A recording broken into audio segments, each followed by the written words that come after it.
In part 1, I had driven from Valwater to Swebe, a private nature reserve 40 kilometers east of Lepelale. Ken Maud, the owner, and his wife, Liz, invited me to come for a visit. Ken had told me about an interesting research project that was happening on the reserve and would be interesting for me to see. I met up with 2 field researchers, Sam and Kat, who invited me to film the baboons. But unfortunately, the day that I chose to join them, the baboons had other ideas and we walked up and down the mountains the whole morning without seeing any.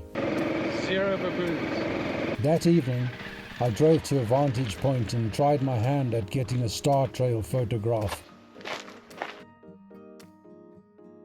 And then used an editing technique where each trail looks like a comet. The next day I woke up before the sun and drove out to the research center from where we'd start our 40-minute walk to the cave where the baboons sleep.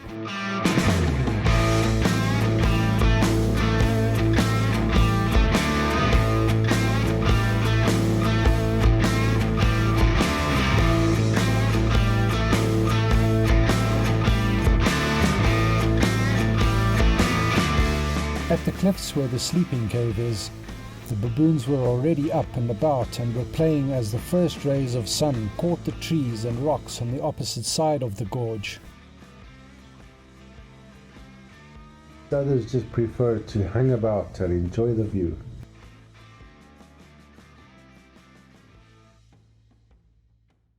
Sam had, just like the previous day, gone up to the baboons and would let us know on the radio as to the direction they had taken.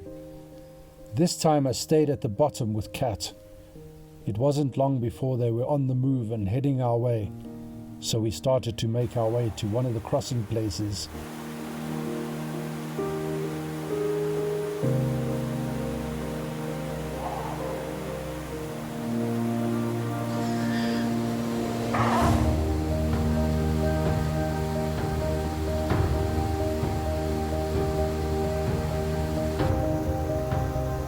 We had joined up with the baboons, and all we had to do now was keep up.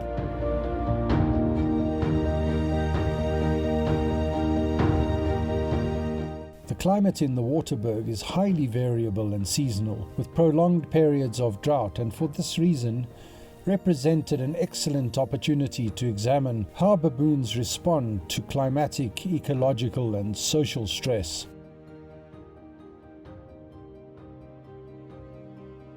The underlying objective of the program of research is to examine the role that environmental variability plays in shaping primate behavioral and physiological adaptation, particularly in the context of social evolution.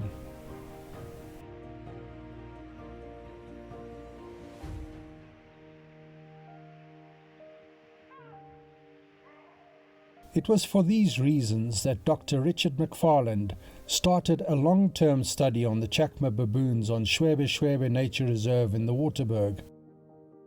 Dr. McFarland had previously run field research projects on Barbary macaques in Morocco and vervet monkeys and Chakma baboons in South Africa.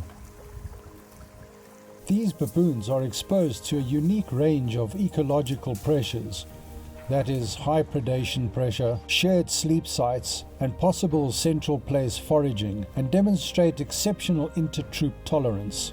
To Dr. McFarland's knowledge, this example of Chakma baboon socio-ecology to date had not been previously observed or studied. This research project also stems from his interest in baboon social evolution and the fortuitous opportunity to study this unique baboon population. In the autumn of 2019, Dr. McFarland, together with a team of enthusiastic student researchers, set upon the task of habituating the baboons to their presence. They also had to identify and name individuals from the 3 study groups they had identified. A specific methodology is used to collect data on the naturalistic behavior as they roam freely through the bushveld of the Waterberg. It took a period of 6 months to habituate the baboons to the presence of humans.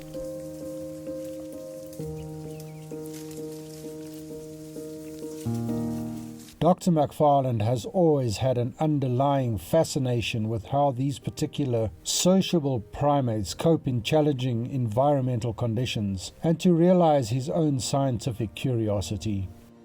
It has also provided excellent teaching and research opportunities to South African and international students.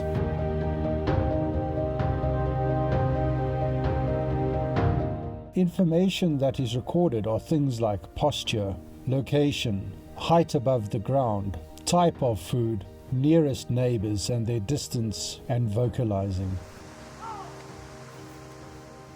A behavioral scan is done for a period of 15 minutes every half hour, whereby data is collected on individual baboons. Data is recorded on specific activities, for instance, whether the individual is resting, feeding, grooming, moving, playing, or just hanging out with your best bud. Kat wears a device on her hat that records temperature, wind speed and humidity. So that's where we came from, the top of that ridge behind me.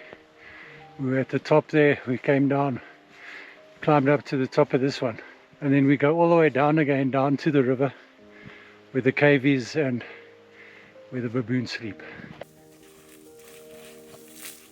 The baboon gods had smiled down on us, and we were able to follow the baboons for the whole day. The sun was starting to set. It had been a great day, but hey, everyone was tired and it was time to get back to base and get some rest. As we made our way back to the camp, it was almost dark, but it had been an unbelievable experience spending a day with a troop of baboons, and I have to honestly say that it was one of my life's highlights.